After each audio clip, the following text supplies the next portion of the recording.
কোরআন তিলাওয়াতের মাধ্যমে মাকামাত ব্যবহার করার বিধান কি? মাকামাত ব্যবহার করা বেদাত, এবং এটা অবশ্যই গুনার কাজ। মাকামাতের কোনো কিছু নেই। মাকামাত বুঝেন কি না? মাকামাত তো স্বরলিপি।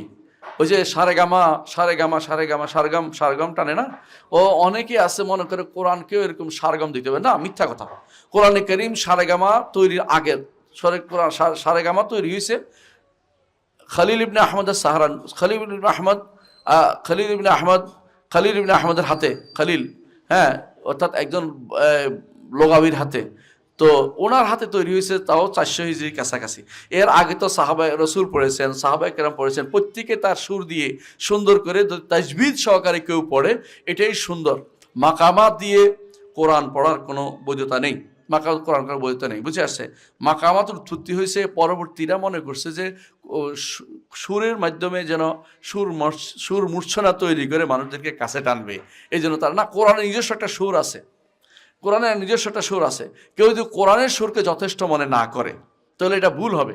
রাসূলুল্লাহ সাল্লাল্লাহু আলাইহি ওয়াসাল্লাম বলেছেন, হাসসিনুল কোরআনা বিআসওয়াতিকুম, কোরআনকে তোমাদের সুর দিয়ে তোমরা সুন্দর করে পড়ো।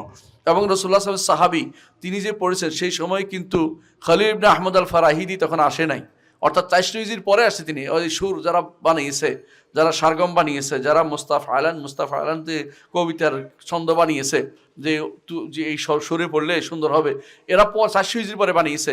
রসুলের সাহাবীরা, তাবেঈরা, ইমামরা, এরা কোনোদিন এই সমস্ত জিনিস শিখেন নাই, জানেন নাই। সুতরাং কেউ যদি কোনো এইটা তৈরি করে মাকামাত দিয়ে পড়তে হবে মনে করে, অবশ্যই বেদাত হবে।